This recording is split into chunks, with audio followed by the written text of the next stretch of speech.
dando de qué hablar en materia de seguridad o inseguridad. Esta semana autoridades de este estado. Y ayer se difundió un video donde supuestos integrantes del cártel con la presidenta mexicana Claudia Sheinbaum. Era algo mucho más trascendental. La mañana del 24 de abril, una cámara de tablero captó las primeras señales en la carretera federal 54 Zacatecas. Columnas de humo oscuro cortaban el cielo, las explosiones retumbaban en el asfalto y el conductor apenas podía contener la respiración. El caos no provenía del tráfico, sino de un choque directo entre la Secretaría de la Defensa Nacional y uno de los criminales más peligrosos de México. En menos de una hora, foros de seguridad y canales de Telegram explotaron con la noticia: el Mango ha sido detenido con vida.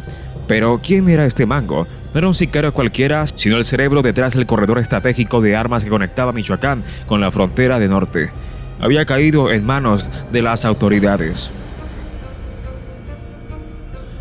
El operativo no solo desmanteló una parte crucial de la estructura del crimen organizado, sino que también envió un mensaje contundente: ya no hay intocables. Cada disparo, cada grito, cada camión bloqueando el paso formaba parte de una escena que cambiaría el equilibrio de poder en el país.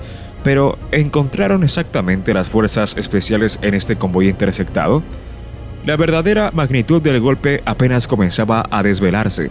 A las 10:46 horas, en el kilómetro 347 de la carretera federal 54, los primeros estallidos habían cesado, pero el humo seguía elevándose hacia el cielo.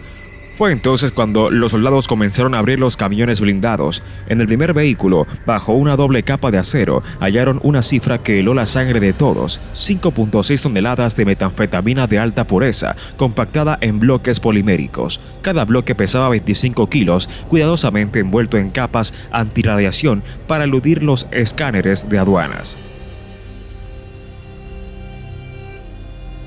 Era suficiente para abastecer más de 9 millones de dosis de droga en las calles. Lo que inicialmente parecía una operación de captura se había transformado en una emergencia nacional.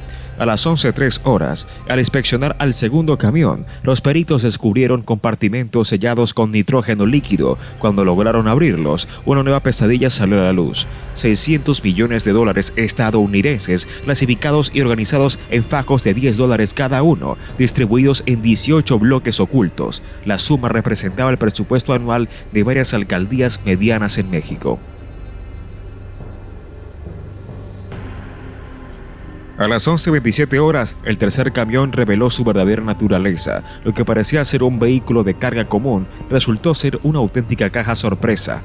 17 fusiles Barrett .50 de uso militar, 24 drones equipados con dispositivos de carga explosiva de precisión, 4 lanzacohetes M70 y 2 LW capaces de penetrar blindajes a más de 200 metros. También había chalecos antibalas de nivel químico con insignias falsas de fuerzas especiales. La magnitud del hallazgo hizo que se activara el protocolo Escudo Rojo. A las 11:32 horas, la Secretaría de la Defensa Nacional ordenó cerrar por completo la carretera 54 desde el entronque Morelos hasta Villa de Cos, estableciendo un perímetro de exclusión de 86 kilómetros. A las 11:45, 2 helicópteros UH-60 Black Hawk de la Fuerza Aérea Mexicana comenzaron el patrullaje aéreo. Mientras unidades terrestres blindadas creaban anillo de seguridad, la carretera, que apenas 2 horas antes era una vía comercial, ahora se había convertido en un corredor congelado en todo el tiempo, el epicentro de uno de los decomisos más devastadores de la historia reciente. Pero más allá del peso de las drogas o del dinero sucio, lo que realmente aterrorizó a los mandos fue otro hallazgo. El CJNG ya no operaba como un simple cartel, sino como una fuerza armada clandestina. ¿Quién les permitió construir este ejército bajo la mirada del Estado? ¿Quién, desde las sombras, financió esta maquinaria de guerra? Las respuestas, aún más crudas y dolorosas, apenas comenzaban a salir a la luz. El 22 de abril, a las 4:17 horas, un pequeño dron de reconocimiento detectó algo extraño desde el cielo de Zacatecas. Un contenedor Kenworth blanco, sin placas visibles, se desplazaba de manera irregular entre Fresnillo y Enrique Estrada. No era un tráiler cualquiera. Sus maniobras evadían los puntos de control normales, tomaba desvíos rurales y cada 2 horas realizaba detenciones de menos de 3 minutos, como si recalibrara un plan de fuga. La alerta fue inmediata. El CNI y la Sedena activaron el protocolo de vigilancia táctica discreta, utilizando drones invisibles a 400 metros de altura y modelos predictivos para trazar trayectorias, rutas alternas y tiempos de parada. Agentes camuflados en estaciones de servicio y carreteras federales seguían cada movimiento. Los algoritmos del Centro de Fusión Estratégica detectaron un patrón. El Kenworth estaba buscando una vía libre para adentrarse en San Luis Potosí en dirección a la frontera norte. La decisión tomada fue quirúrgica, no intersectarlo aún. El objetivo no era el vínculo, sino quién lo ocupaba, y los patrones de comunicación revelaban que el tráiler no solo transportaba mercancía, sino que funcionaba como un centro de comando móvil. El 23 de abril a las 19:26 horas, las cámaras térmicas confirmaron que dentro del camión no solo viajaban operativos, sino también un objetivo de alto valor, conocido en el nombre como clave, el Mango. Las siguientes fases era crucial: simular un accidente de tráfico controlado para obligar al convoy a detenerse sin levantar sospechas ni provocar enfrentamientos armados. El plan fue aprobado. A las 23:43 horas, 2 camionetas blindadas civiles intersectarían suavemente el paso. Se provocaría una colisión menor a la altura de la curva Las Ánimas, en el kilómetro 35. Los equipos tácticos camuflados intervendrían en menos de 60 segundos. El 24 de abril, a las 11:38 horas, el Kenworth redujo la velocidad en la curva. Un primer impacto lateral obligó al conductor a detenerse. Desde un vehículo particular, 5 agentes encubiertos descendieron rápidamente. En 43 segundos exactos, el Mango fue inmovilizado, esposado y asegurado dentro de un blindado. No se disparó una sola bala, no hubo heridos, solo el sonido seco de las esposas cerrándose y el susurro de un operativo ejecutado con una precisión quirúrgica. Para ese momento ya se habían desplegado 6 anillos de seguridad a lo largo de 9 kilómetros. La primera contención en la curva Las Ánimas, la segunda capa en el entronque Ojo Caliente y el tercer perímetro en Villa de Cos, sellando todas las posibles rutas de escape. Mientras las noticias de la captura comenzaban a filtrarse en foros clandestinos, la Sedena y HARF sabían que había algo aún más grande. El verdadero golpe no solo era la captura de un operador clave, sino lo que ocultaba ese contenedor Kenworth. Un descubrimiento que en pocas horas haría temblar no solo al CJNG, sino a toda la estructura criminal del norte de México. ¿Cómo pudo una sola unidad móvil convertirse en un centro de comando de guerra? ¿Hasta qué punto se había militarizado la logística del narcotráfico? Las respuestas brutales y desconcertantes empezaban a salir a la luz. A las 12:05 horas del 24 de abril, la escena dentro del Kenworth superó todo lo imaginable. No era un simple tráiler de carga, sino un búnker rondante. Al abrir las puertas traseras reforzadas, los agentes especiales no encontraron droga embalada ni paquetes de contrabando, lo cual era común. En su lugar, lo que encontraron fue un auténtico centro de operaciones militares encubierto, 3 monitores de 32 pulgadas aún encendidos, 8 laptops de grado táctico marca TAT Armor transmitiendo datos cifrados en tiempo real a servidores desconocidos, un rack completo de comunicaciones satelitales móviles con capacidad de encriptación militar a nivel AS-256. Sobre una de las paredes laterales, anclado como un tesoro, había un módulo de guerra electrónica, un pequeño radar de rastreo de movimiento con un alcance de 3 kilómetros, un sistema portátil de interferencia de drones y bloqueadores de GPS de alta frecuencia. La parte trasera del contenedor era aún más siniestra. Cubiertos con mantas térmicas, los peritos encontraron 4 lanzacohetes antitanque AD-4 de fabricación sueca, 6 fusiles de francotirador Barrett 80 y 2 con alcances efectivos superiores a 1,800 metros. También hallaron 20 minas antipersonales Claymore, cuidadosamente empaquetadas en maletas de fibra de carbono. La conclusión fue inmediata y brutal. Este camión no transportaba drogas, este camión comandaba a la guerra. Los analistas de inteligencia, en coordinación con la Sedena, estimaron que el centro móvil tenía la capacidad de dirigir operaciones ofensivas simultáneas en un radio de 80 kilómetros, desde el sabotaje de convoyes enemigos hasta la ejecución de ataques coordinados contra objetivos urbanos. Operativos federales e incluso proyecciones de rutas de escape en tiempo real hacia la frontera norte. Más que un simple decomiso, lo que Harfuch y la Sedena habían descubierto era la transformación de los carteles tradicionales. Ya no eran solo traficantes, se habían convertido en estructuras militares sofisticadas, capaces de competir en táctica, inteligencia y equipamiento contra el propio Estado mexicano.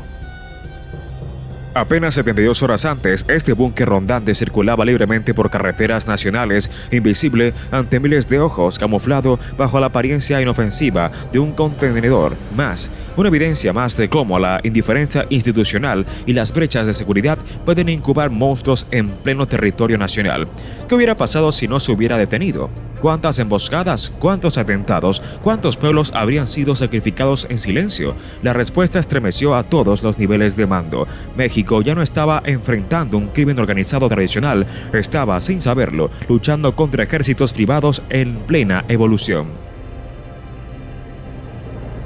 ¿Quiénes financiaron esta transformación? ¿Quién garantizó que una guerra entera pudiera viajar disfrazada en un simple tráiler? La caza apenas comenzaba y las próximas revelaciones serían aún más oscuras. El 24 de abril, a las 13:17 horas, el kilómetro 351 de la carretera federal 54, cuando el equipo de cibernética forense de la Sedena logró extraer los discos duros de las lapsos tácticas incautadas en el tráiler búnker, nadie imaginaba la magnitud de lo que encontrarían. Durante las primeras fases de análisis parecía una copia de datos convencionales, rutas, comunicaciones encriptadas, coordenadas satelitales, pero bastó una simple descompilación de las capas de seguridad para revelar el verdadero núcleo del hallazgo, un mapa estratégico transnacional del CJNG construido meticulosamente en tiempo real. Texas, Panamá, Serbia, Michoacán. No era una organización criminal aislada, era un sistema de alianzas militares globalizadas operando bajo la superficie de una guerra no declarada.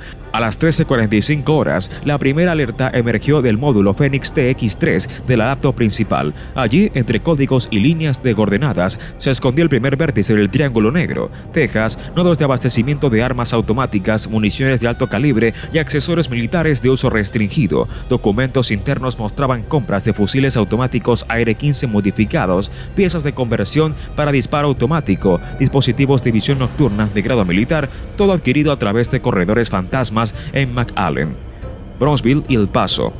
No era narcotráfico tradicional, era abastecimiento militar clandestino en el corazón de Estados Unidos. A las 14:12 horas, la segunda capa del archivo, denominada Canal PMA9, arrojó un giro aún más perturbador. Panamá, no como un punto de tránsito, sino como eje financiero. Se identificaron 15 cuentas bancarias abiertas en bancos privados panameños, utilizadas para lavado de fondos provenientes del tráfico de drogas y armas. El flujo de dinero era monumental, transferencias trianguladas por empresas fantasmas, movimientos en efectivo registrados en Colón, Ciudad de Panamá y David, más de $180 millones en apenas 9 meses. El CJNG no solo estaba financiando violencia en México, estaba reciclando sus ganancias en el sistema bancario internacional, blindándose legalmente.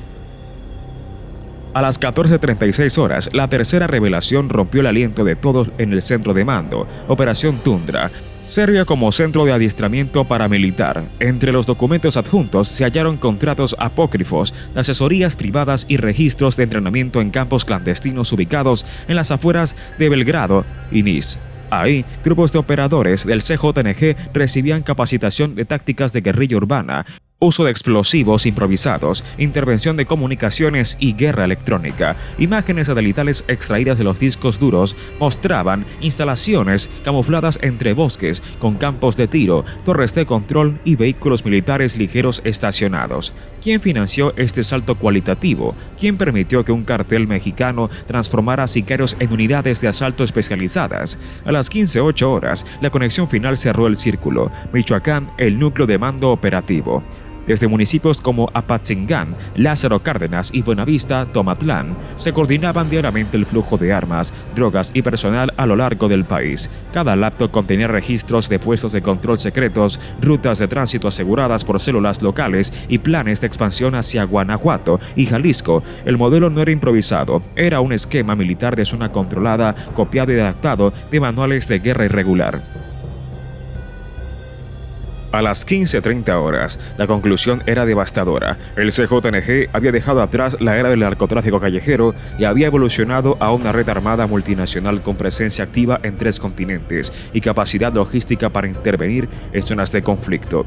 México ya no enfrentaba simplemente bandas criminales, estaba librando una guerra asimétrica contra ejércitos privados transnacionales, una amenaza que, si no se desmantelaba ahora, podría incendiar no solo regiones enteras, sino países completos. La revelación sacudió todos los niveles de inteligencia. ¿Cómo era posible que durante años se hubiera subestimado la expansión de estos grupos? ¿Cómo se permitió que bajo discursos de violencia local crecieran auténticas plataformas de guerra con tentáculos de Europa y América? La respuesta, aunque dolorosa, era evidente. La indiferencia política, la corrupción institucional y el olvido social incubaron esta bestia en silencio, una bestia que ya no solo traficaba muerte en dosis, sino que ahora planeaba el colapso silencioso de territorios completos.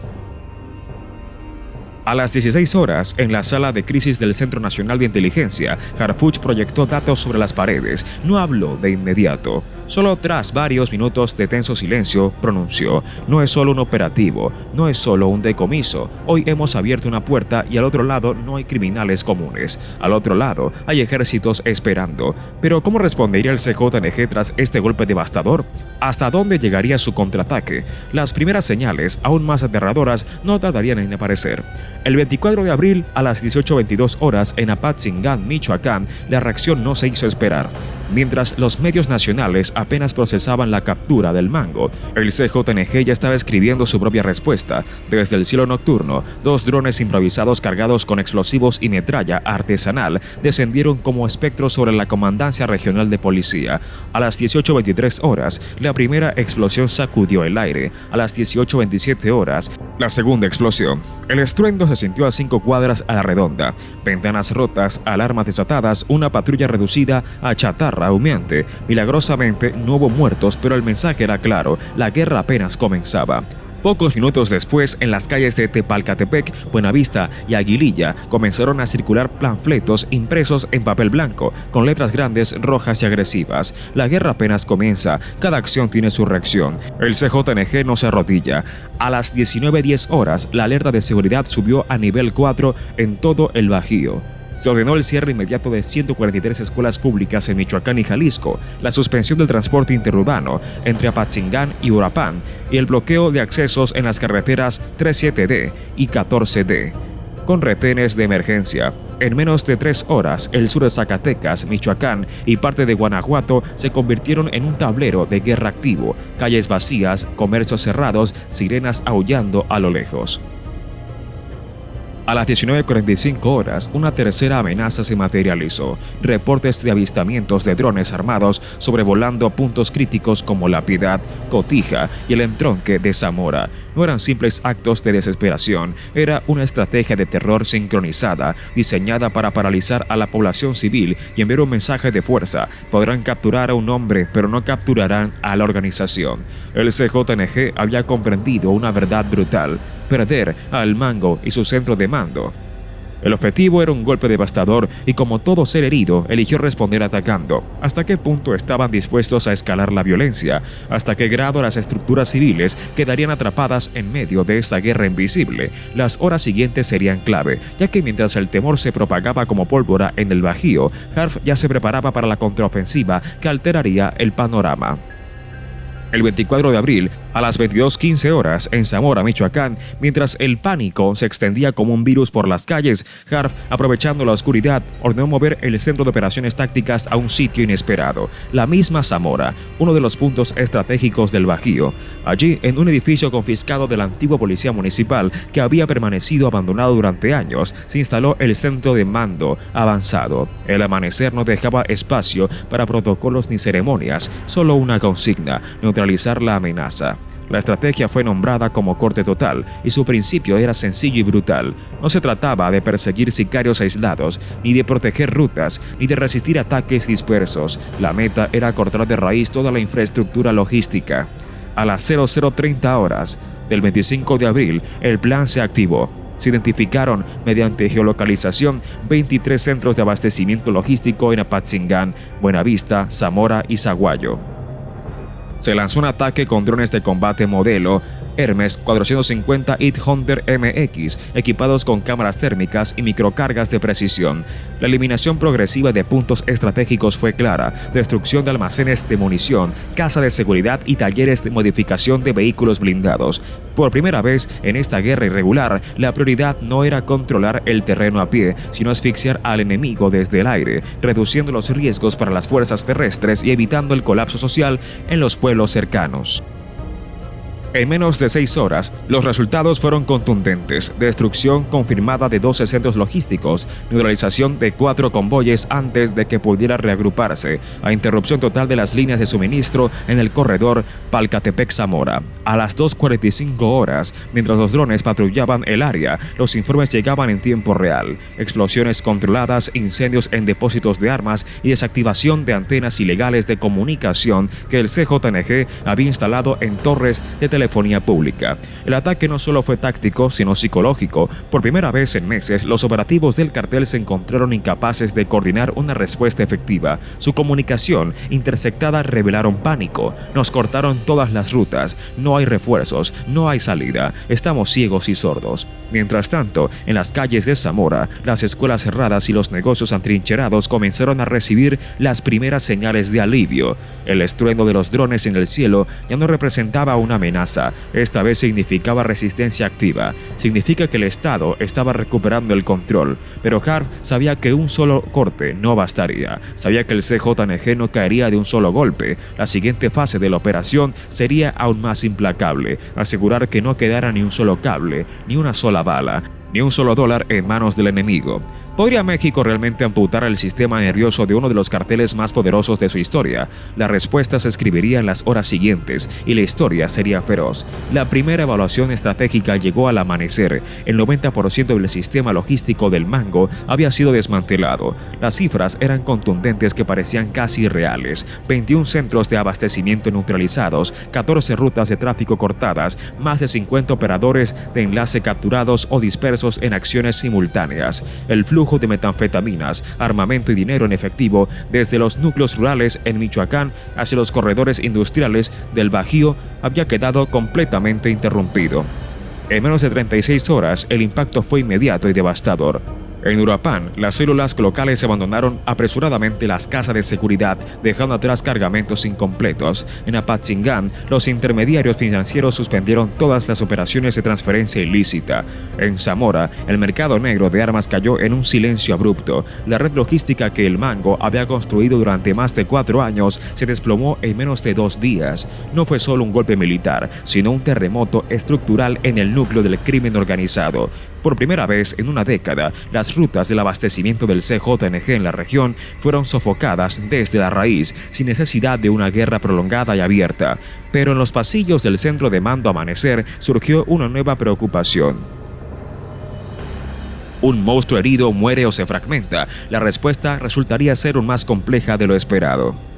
El 25 de abril, a las 10:02 horas, en el centro del mando Amanecer de Zamora, cuando los analistas de inteligencia terminaron de mapear la red colapsada del Mango, emergió una verdad inesperada del caos. El CJNG ya no era una estructura piramidal centralizada. Lo que quedó entre las ruinas operativas fue una constelación de células autónomas, pequeñas unidades de combate y logística que operaban como pequeñas empresas militares flexibles, rápidas y brutales. Cada grupo gestionaba sus propios recursos, su propio microterritorio y su propio flujo de información. No dependían de un mando único, sino de redes locales de confianza: Zamora, Apatzingán, Tepalcatepec, Cotija. En cada ciudad un fragmento semiautónomo del CJNG trataba de sobrevivir con lo que le quedaba.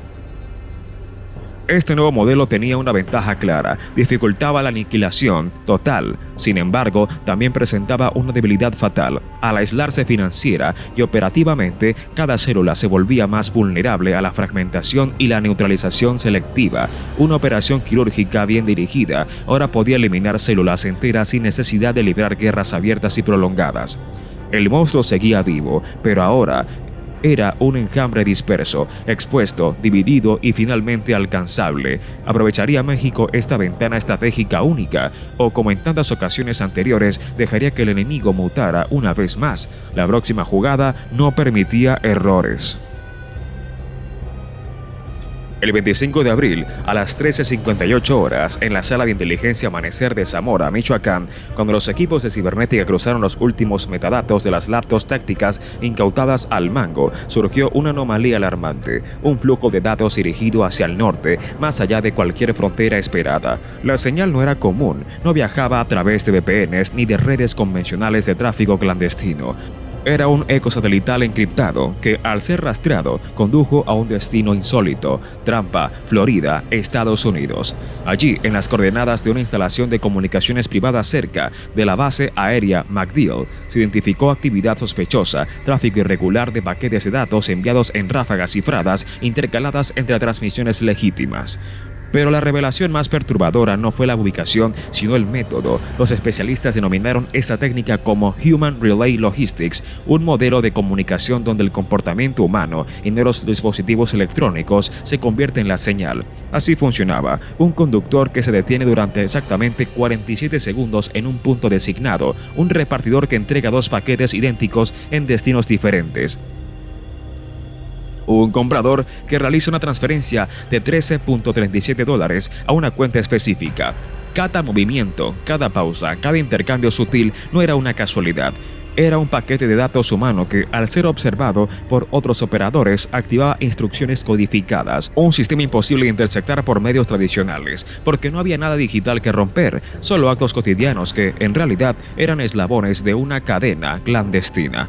Cuando el comportamiento humano se convierte en el lenguaje, cortar las telecomunicaciones no detiene nada. Los servidores desaparecen, pero la red sigue caminando sobre piernas humanas, invisibles a los radares, inalcanzable para algoritmos automáticos. La gravedad de esta evolución no podía ser subestimada. No estábamos solo ante un cartel con acceso a armas o laboratorios de metanfetamina, sino ante una organización criminal capaz de rediseñar su propia infraestructura de comunicación y control. Comunicación basada en la sociología urbana. El 26 de abril a las 1:12 horas se emitió un informe confidencial conjunto entre la Sedena y el Centro Nacional de Inteligencia. Las estructuras criminales habían cruzado el umbral de la guerra tecnológica. Ya no bastaba con cortar cables o destruir servidores. Ahora el objetivo era interpretar y desarticular el lenguaje humano como infraestructura de guerra. La sociedad debía comprender la nueva magnitud del peligro. Cada transacción, cada movimiento aparentemente insignificante podría ser parte de una logística encubierta. Cada persona reclutada como mensajero, sin saberlo, podría convertirse en un engranaje involuntario de esta maquinaria. Fue aquí donde surgió el gran llamado a la conciencia civil. Vigilar no era solo una cuestión de tecnología. La vigilancia ahora comenzaba a entender nuestro propio comportamiento y reconocer cuando la cotidianidad dejaba de ser inocente. En escuelas, universidades y redes comunitarias empezaron a circular manuales de alfabetización social contra la logística criminal. Cómo identificar patrones de comportamientos anómalos, cómo reportar movimientos sospechosos que antes se habrían ignorado, cómo reconstruir la confianza comunitaria para cerrar las brechas que el crimen organizado aprovechaba, porque si el enemigo se mimetiza entre la rutina, la única defensa real es una sociedad atenta, consciente y entrenada. La guerra no se libra únicamente con armas. La verdadera guerra, a partir de ahora, se libraría en la mente, en las calles, en las pequeñas decisiones diarias de millones de ciudadanos. ¿Estaría México, estaría América Latina preparado para esa batalla silenciosa, o seguiríamos creyendo que la violencia es solo cuestión de balas, cuando la verdadera invasión ya viaja oculta en los gestos más cotidianos? Las próximas horas, los próximos meses serían decisivos, y la historia ya no sería escrita únicamente por los soldados o por los criminales, sería escrita, para bien o para mal, para todos nosotros. El 26 de abril a las 6:30 horas en Zamora, Michoacán, mientras los primeros rayos del sol atravesaban los techos agrietados de la ciudad, los analistas de inteligencia extendieron sobre la mesa la verdadera conclusión del operativo. El mapa de guerra había cambiado para siempre. Ya no existían fronteras geográficas claras, no había líneas divisoras entre adentro y fuera, entre México y Estados Unidos, entre guerra y paz. Ahora el nuevo territorio de combate era una red viva. Una malla de señales humanas, microtransacciones digitales, desplazamientos codificados en gestos invisibles. La estructura del crimen organizado moderno no se sostenía únicamente sobre armas o dinero, se alimentaba de comportamientos cotidianos, de tecnologías civiles, de fragmentos de información que nadie consideraba importantes. La captura del Mango, los $600 millones, las 9 toneladas de metanfetamina no eran el final, eran apenas el primer disparo en una guerra diferente. Una guerra donde los drones y los cañones pesan, pero los datos, las conductas y las redes humanas pesan aún más. La lección era brutal. Quien no entiende el nuevo campo de batalla está condenado a perderlo. Horas. Al inspeccionar al segundo camión, los peritos descubrieron compartimentos sellados con nitrógeno líquido. Cuando lograron abrirlos, una nueva pesadilla salió a la luz. $600 millones estadounidenses, clasificados y organizados en fajos de $10 cada uno, distribuidos en 18 bloques ocultos. La suma representaba el presupuesto anual de varias alcaldías medianas en México. A las 11:27 horas, el tercer camión reveló su verdadera naturaleza. Lo que parecía ser un vehículo de carga común resultó ser una auténtica caja sorpresa. 17 fusiles Barrett .50 de uso militar, 24 drones equipados con dispositivos de carga explosiva de precisión, 4 lanzacohetes M70 y 2 LW capaces de penetrar blindajes a más de 200 metros. También había chalecos antibalas de nivel químico con insignias falsas de fuerzas especiales. La magnitud del hallazgo hizo que se activara el protocolo Escudo Rojo. A las 11:30